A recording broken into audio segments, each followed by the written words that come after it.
What's up, social media, and welcome to another episode of the Life We Chose podcast. What up, what up, what up, what up, what up? How y'all doing? How y'all doing? I am your host, Chemistry. Queen of Bergen here. And this is another episode, and we are excited to share it with you. Yes, we are. Yes, indeed. We are on the couch again. How are you feeling right now? I'm good. I'm in my flesh. Yeah, I'm not going to hold you. It's first day. It's if first. You know. Yeah, it's the first day. You know what I mean? But this is one of those, this is an example of how we going to push through the daily struggles of being a woman. Yes. To make it happen. Ladies, to make it happen for know. you. Y'all So I want you to know if you listen to this episode, it's really coming from the heart. Oh, yeah. 110%. Really coming from the heart. Yes, man.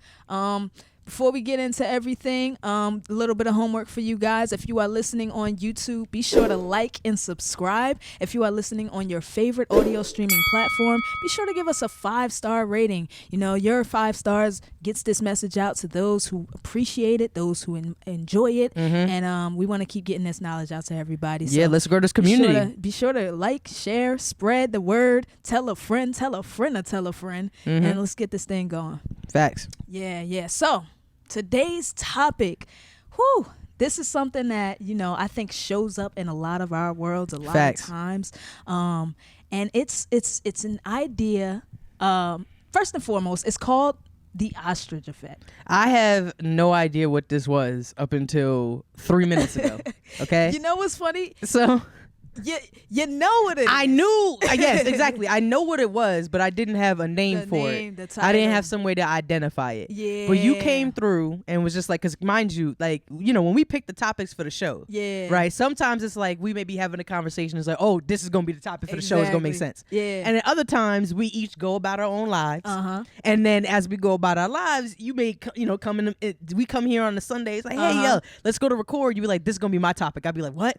And this is honestly, like, this is the first topic that you came in here with, and I was like, oh, nah, we doing this one first. Like, we knocking this one. You know what I mean? I'm excited to talk about whatever it is on the couch, but like, I think this one's particularly resonates with some situations I got going on in my life right now.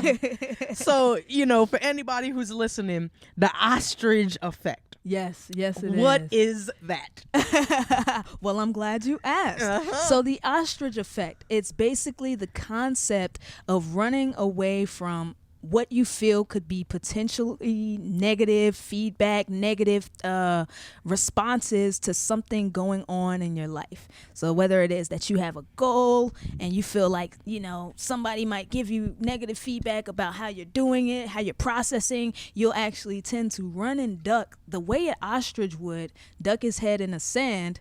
You duck away from the potential of hearing something, bad, or hearing something that scares you or makes you want to run away from the problem.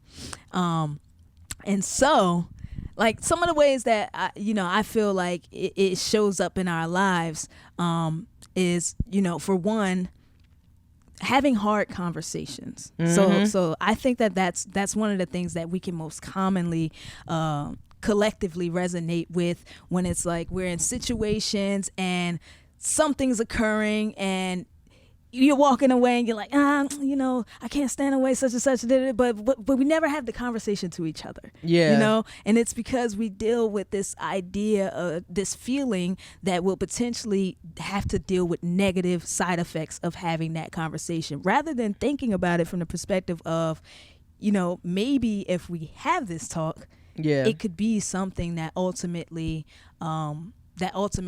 helps and better the relationship in some sort of way, So that's one of the experiences that we may all face. And I do want to share like another version of my own experience with the ostrich effect. But before I get into that, what are some ways that you feel like you deal with the ostrich effect? I think what you just said was a great example. I think that even we talked about this in a previous episode of the podcast where we said, like, when we were in the episode 11 where we talked about what it took to make a podcast, and our biggest tool to success was our ability to communicate, and it is because it was within before we ever released the first episode, I was like, we need to sit down and talk. Right? So we need to talk, right? You're like, wait, what? I was like, no, we need to talk. we need to clear something up real quick. Yeah. You know what I mean? And I'm talking like, and that was so preemptively.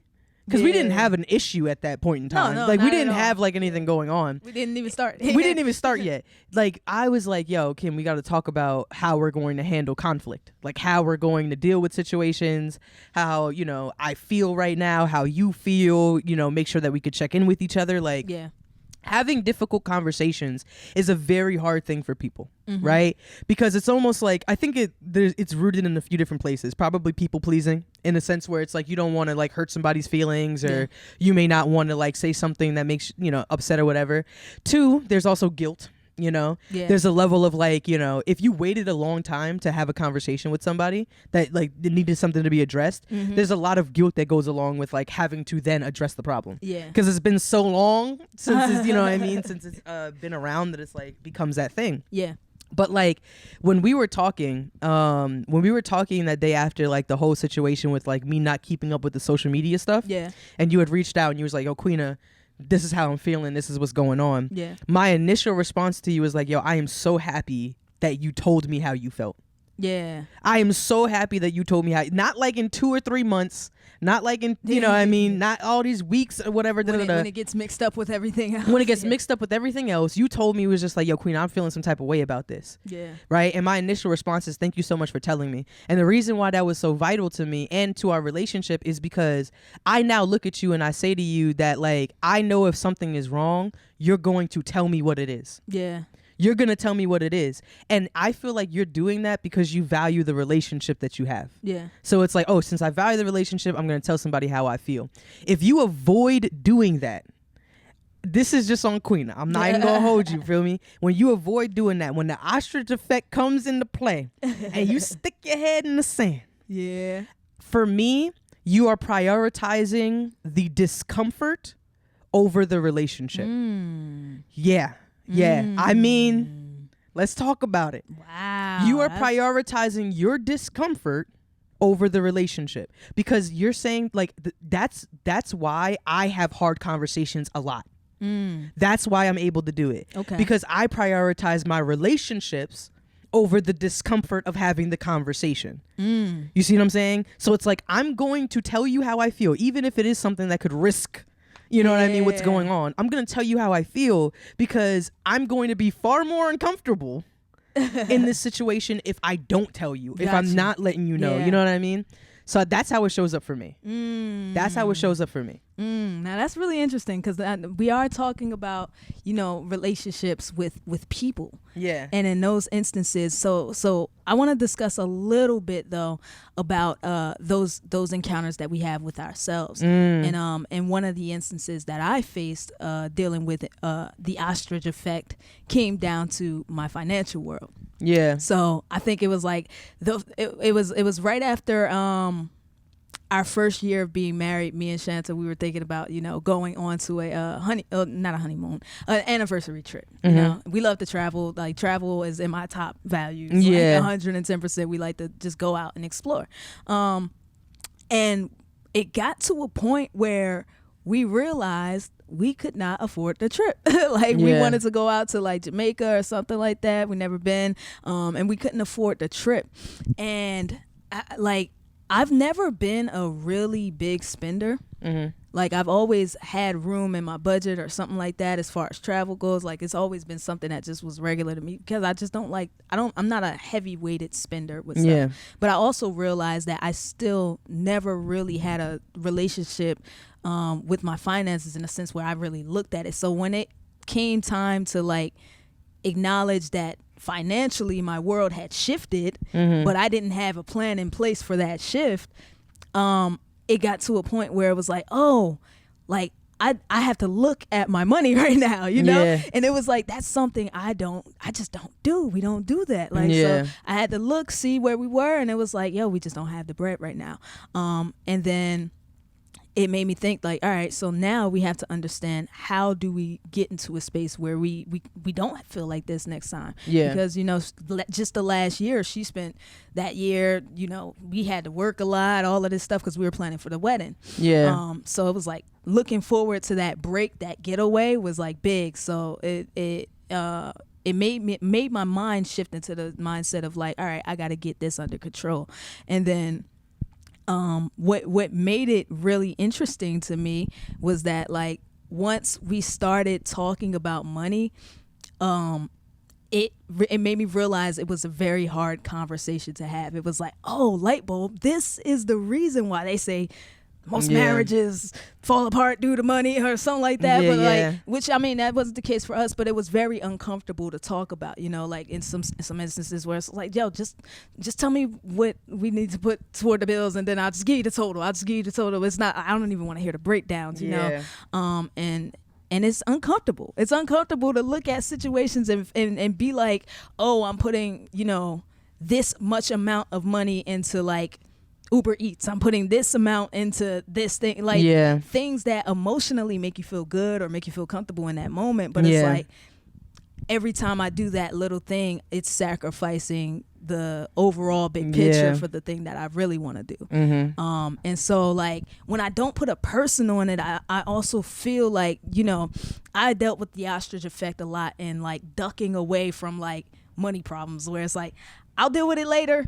I won't look at it. And it's like that negative, that space where it's like, if I look at this, it's going to be bad. So I'm going to avoid looking at it because I don't want to deal with the bad side effects of it. But it's like in the same time, you're still going to deal with it because it's going to find a way to catch up to you and be like, hey, you owe me. The problem still exists. Yeah, the problem still exists. Now, there's another aspect of the ostrich effect. And I think that it's when we play the blame game. It's when we hide and we don't have a sense of accountability for the things that we do. So have you ever experienced situations where you've either felt the lack of accountability or you've witnessed a lack of accountability in like scenarios? This is clearly a rhetorical question. This is clearly a rhetorical question. This is more like, okay, have you ever existed? In your experience, have you ever existed? Could you share an experience you've had with us in the past? I think that I learned at a very, very young age, and this could be because I was like parentized early. I was very independent at a young age is what I'm trying to say. Got you. Is that like I am a type of person who believes everything is my fault, everything is my responsibility. Yeah. Not to say like I believe I did things wrong, right, in every situation, but I mean it to say like my reaction is going to be my fault and my responsibility is my, you know, to what exactly I'm doing. So that's what I mean by that. So holding accountability is one of the hardest and most painfully disturbing things that I've been trying to do for as long as I can remember. Yeah. So yes, it does present itself in my head to answer that very obvious question. Have you ever dealt with? Holding accountability is rough. It's really hard though. It's rough. It's really hard because I feel like, you know, when we think about the idea of accountability, it's like the second that I take the blame off of you and put it on me, who's responsible? I have to do something about it. Ouch. I gotta do something about it. And so like when that becomes the answer and it's like I'm not ready to do something about it or I don't feel like doing something about it. Yeah. Like those are actions. Those are things I have to do. Like I don't want to do that. I've been fine without it. You know what's crazy though? Because this is a reason why accountability is so hard for people. Yeah. Right? There's a reason for it. And it's because it is a defense mechanism. Right? Holding account, there's a defense mechanism involved. When you blame somebody, you're defending yourself. Yeah. Right? It's not me, it's you. Yeah. You know what I mean? If you're pushing something off for whatever unknown reason, like let's say, you know, you were saying like, oh, we can't afford the trip. Yeah. But it was like, even whether or not you could afford it, it was because you didn't want to look at the finances. Yeah. You know what I mean? It was like, let me put this in front of the problem. Yeah. I'm defending myself from solving it. And then I can move it. The thing about it is though, that defense mechanism is happening subconsciously. Yeah. Right? And because it's happening that way, like people will die on their grave. It will die on their grave for whatever it is that they placed in front of the obstacle that they want to change. You know what I mean? They will put whatever I can. You did that to me. You said this. I could never forgive you. I won't do that. Exactly. Because the thing is like if you had to say to yourself, I was wrong. The unfortunate thing that happens is that once you break the trust with yourself, you start to ask yourself, in what other ways am I messed up? In what other ways am I doing this? Then you start to see your flaws. And as a human being, seeing your flaws is the one thing you don't want to do for functionality. From childhood. Yeah. Right? Because as a little kid, like, you always mess up on things, but you don't want, you know everything. Yeah. You don't want, like, your parents to, like, change whatever that's going on. You know everything. Yeah. In fact, you grow up in a sense where it's like your parents are telling, oh, don't do that. You don't know better. Don't do that. You don't know how to do this. Everyone's telling you you don't know. Yeah. That's why kids are so resistant. They scream and they cry because they don't have control. So when you become an adult, the only way that you seem to sense that sense of control is by saying, but like, you being able to come out and be like, I'm not wrong. Yeah. I am right. I'm doing it right. This is how I hold on to the universe. And it's so subconscious that I feel like that's the reason why accountability is difficult. Yeah. So then how do you think, if somebody's dealing with any of those situations, if they're out here dealing with, like, they're playing the blame game, they don't want to hold accountability, they're ducking their head, you know what I mean, to avoid the uncomfortable thing, you know, how, even when you had to go through it, like, how do you hold yourself together knowing that you messed up? Honestly, it's just number one, first acknowledgement. Like, you have to look at the problem. You have to. That's just, and I know that's the hardest. That's the hardest part. That is the hardest aspect. That's the main thing that we're talking about, is looking at the problem. And not only do you have to look at the problem, you have to look at the problem from a perspective of problem solving. So even when people play the blame game, talk about it. Even when people play the blame game, a lot of times, you know, one of the bigger things is, once I say, you know, this is my fault, or not even necessarily, you know, it's always from the perspective of this is, because there are situations where other people have played a role in why a situation is bad, but you still have to find a way to navigate around it to move forward. Yeah, so gain control somewhere. Yeah, because there's an aspect of every situation where you do still have a sense role of control or a role to play, you know, because you still have to move forward eventually. Yeah. You know, I'm not saying, you know, depending on the situation, the time frame in which that happens, you know, is different, but you still have to, if you want to, you know, succeed in or get past this thing, you're gonna have to figure out how to move forward. And I think that, you know, another one of those feelings that we feel about ourselves on the inside is like,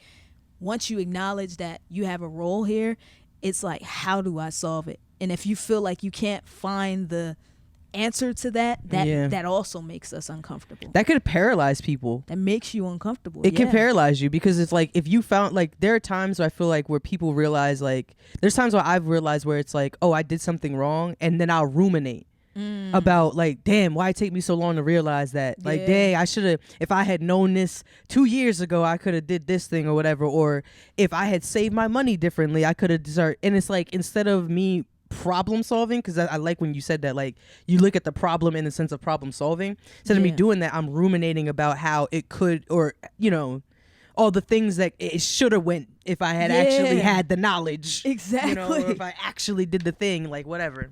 Exactly. So we compile, like, all of those thoughts and emotions and feelings on top of where they already exist, instead of just saying, all right, this is where we are right here, right now. Where do we go from here? That's forward. You know, we don't have to live in the back of where we left it, you know, like how it got here. We know how it got here. The thing we don't know, or the thing that we need to spend our time and energy on, is figuring out how to get out of here. Yeah. And so I feel like, you know, it's not easy. It's not easy, but I'm telling you right here, right now, that I think there was a quote one time that said that the value of your relationships is how willing you are to have difficult and hard conversations. Right? There's so many friendships, so many relationships, family, friends, romantic ones, that fall apart simply because someone is afraid to talk to somebody about something. Whether it's them getting their feelings hurt, whether it's them being upset, whether it's sad, overwhelmed, whatever the case may be. But I assure you that the longer you wait to have difficult conversations with the people that you love in your life, the relationships that you have, is the harder it's going to be to restore the relationship. Right? It's the harder it's going to be to restore the relationship. You know that, they know that, whatever the case may be. So it's like, if you're in any of these situations, you have to say, do you value the discomfort of talking to them more than the value of having them in your life? Interesting. Right? And then if there's someone who's doing this in terms of their own existence, where it's just like, you know that you're the piece of the puzzle that needs to be looked at, or you're the piece of the puzzle that needs to like be evaluated, know that like, just like you, every other human being has to go through that evaluation process. Yeah. And no matter where you are certainly further along than other individuals, because there are people who are going to leave this earth. Yeah. Leave this earth without ever taking accountability for their actions. Like sometimes, and it's almost in a way that like I almost find grace in that. Yeah. Because I don't know if you have older adults in your life, like, and I mean like older, like maybe like up in their like, 70, 60s, 70s, 80s. That are just like completely stuck in they their are ways. who they are. Yeah. They are so far, and it's like, in a way, you could see what it would look like if you didn't do it. Yeah. You know what I mean? Like you could see, know those people in your life. If I don't make some of these changes. If I don't make some of these changes. Yeah. Because you know that it gets to a point where it's like they start fighting, and even if it don't make sense, they just fighting because they can't. This is where I started. This is where I started. This is how I'm ending. You can't change this because it would make them melt. To have to look at themselves, especially in a time and frame where all distracting ourselves from ourselves, all distracting ourselves from ourselves. And I'm really trying to make that change. There's a few things I don't want to look at in myself. Yeah. I can't do it all at once.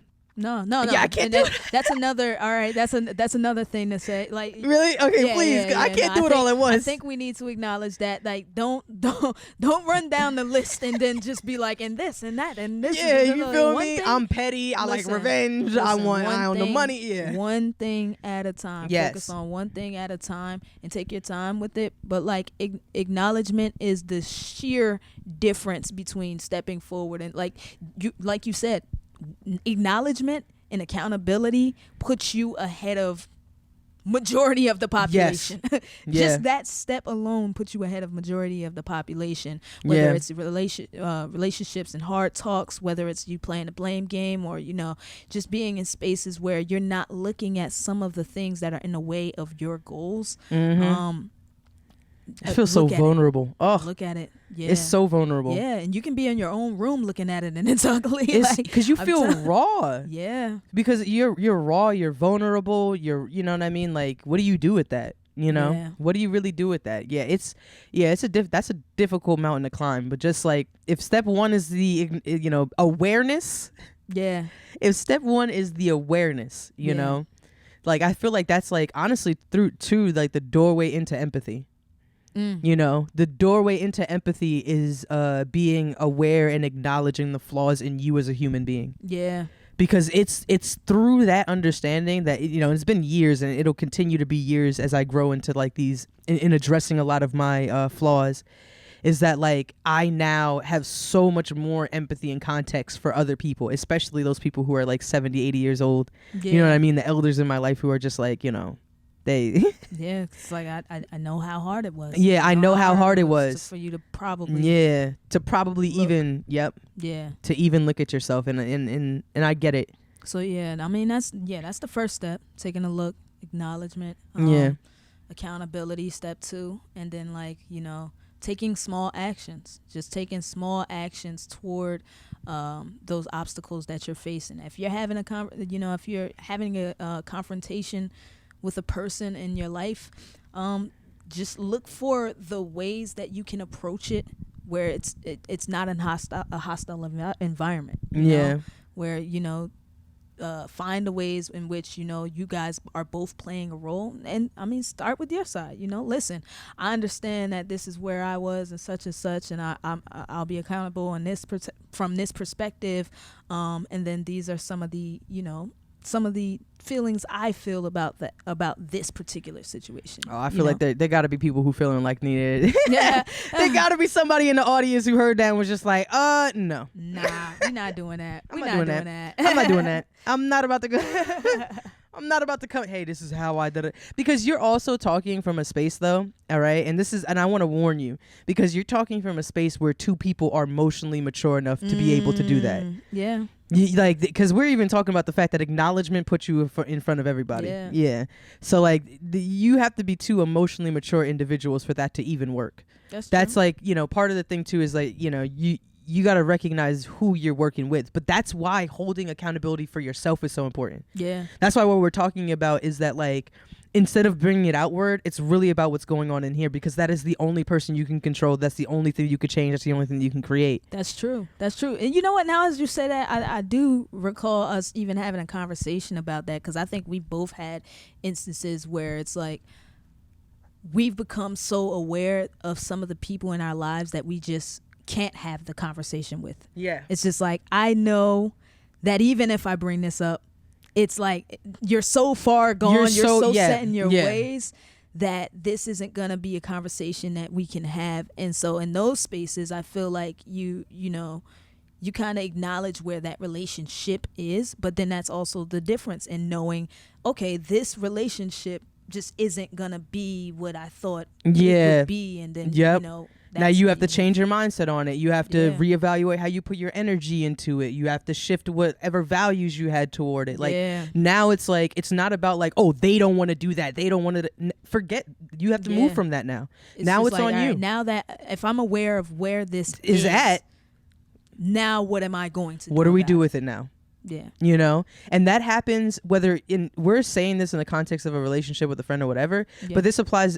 It's the entire ostrich effect. It applies all the way across the board, because whenever you get to the point where this is the relationship, this is how it is. Yeah. What are you then going to do with it?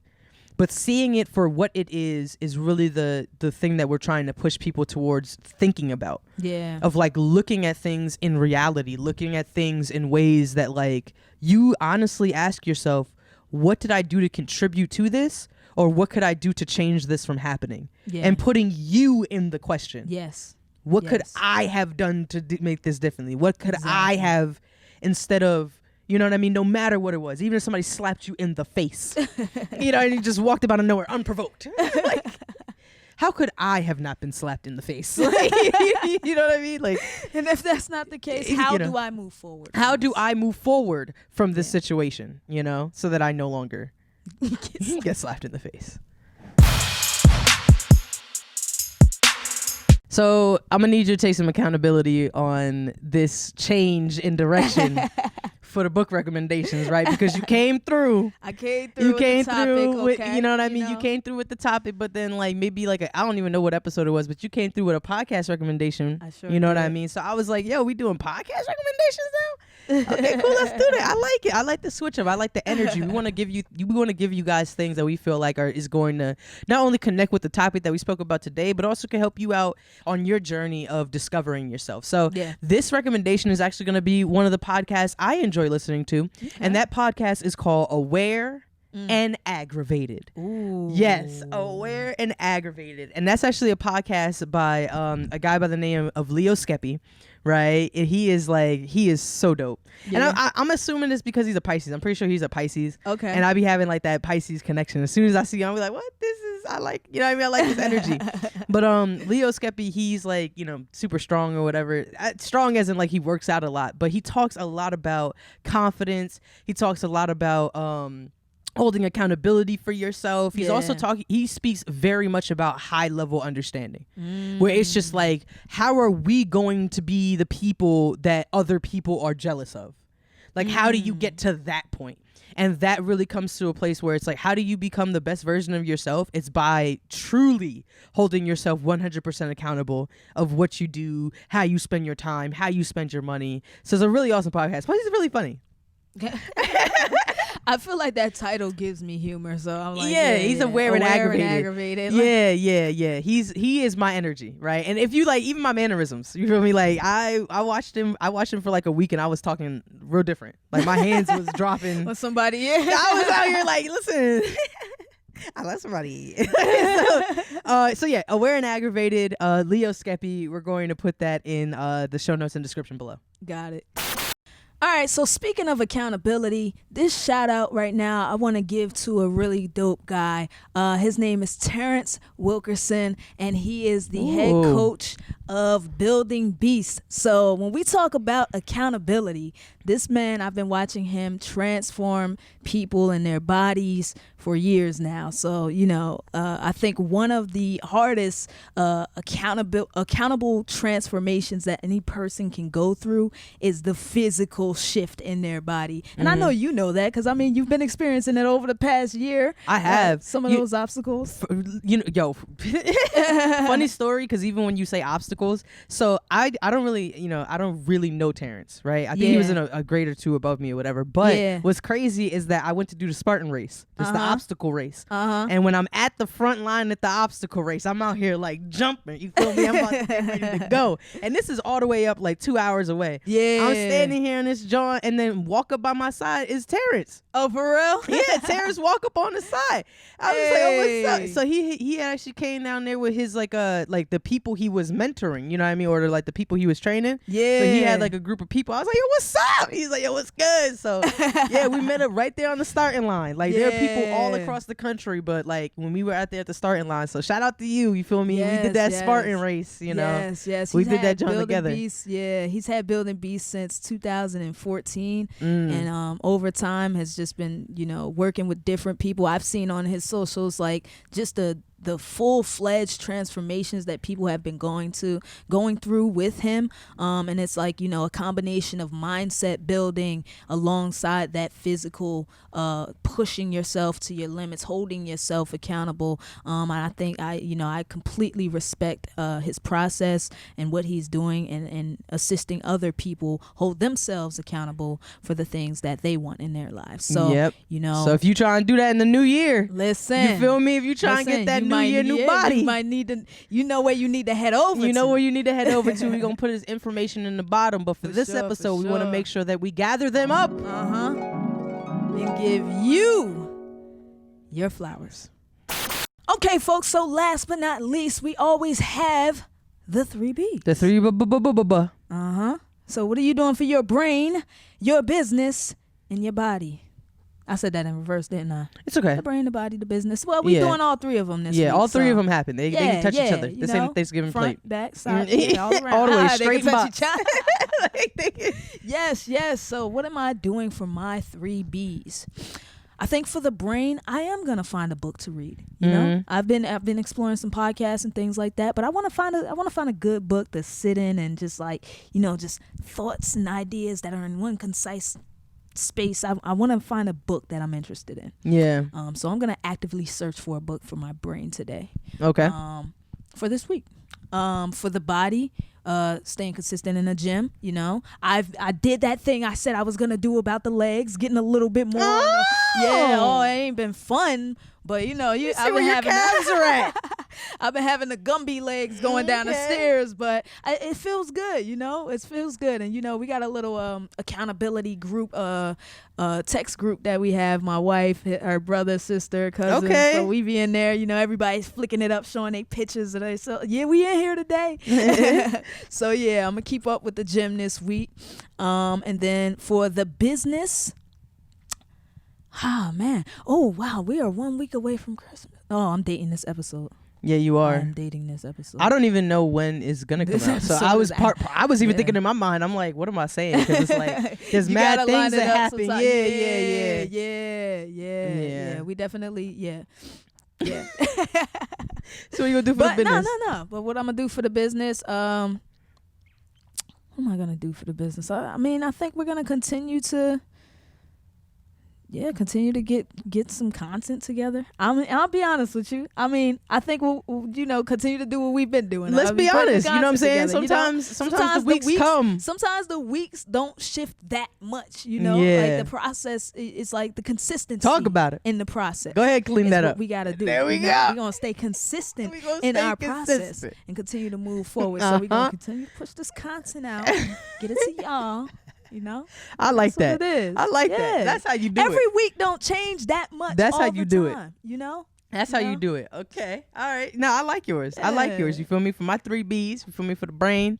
What am I doing for the brain? I think so. You already, I gave you a whole tour. Yeah. Right. And I've been like, just trying to grow more plants, grow more like medicinal herbs, like all those kind of things. So for me, it's really helping out my brain just being distracted a bit from like the things that I'm normally doing. Gotcha. I've never really grown plants before. I ain't like making cilantro on the weekend. So it's like the fact that I'm kind of like, growing things and then watching them come to life. It's been so relieving for my mind. It's been almost a little therapeutic for me. I'm not gonna hold you. So I can imagine. That's what I'm doing for my brain right now. As far as my body goes, this week I'm gonna be doing a 3-day water fast. I'm kicking it off again. Ooh. Yeah, I know, because it was a year on the 25th of the 100s. Nice. So since then, I was eating terribly. Wow. I said this in a previous podcast, but like, that Thanksgiving month, you feel me? This early December, bro. I've been living the life of my dreams.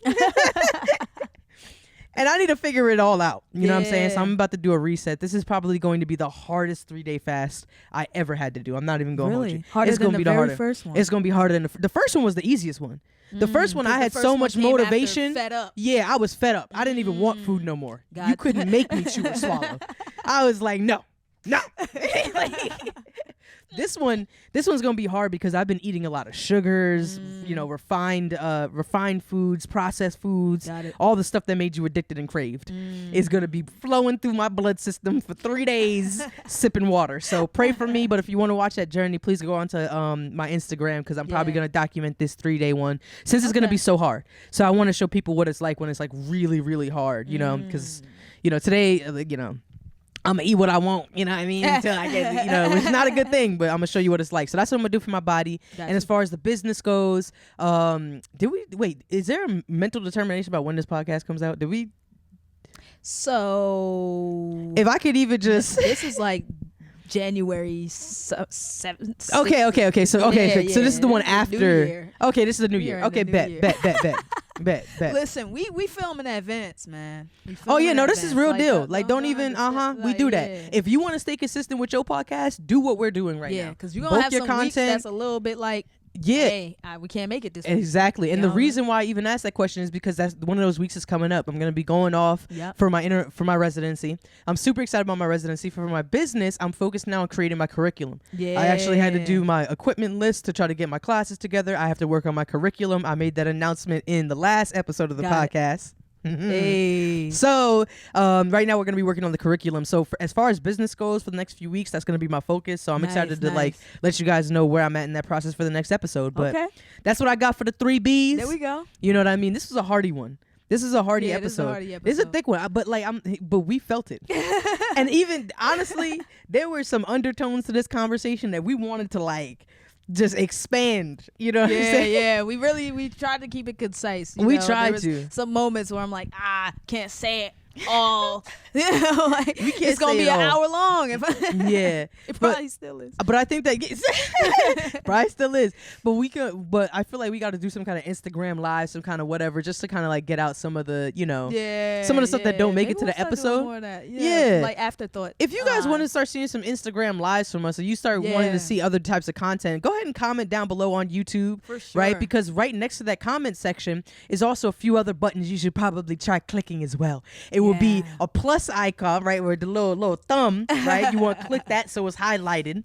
And then there's also a circle button that says subscribe. I want you to click that one, and it's going to change from one to another and become subscribed, right? So I need you to do that on YouTube. But if you are on audio streaming platforms, there's only one option for you to click, and it is 5 stars. Because if you click those 5 stars, we could send this out to more people who need to hold themselves accountable so that it can make us much easier to have these difficult conversations with every other human being. Yes, indeed.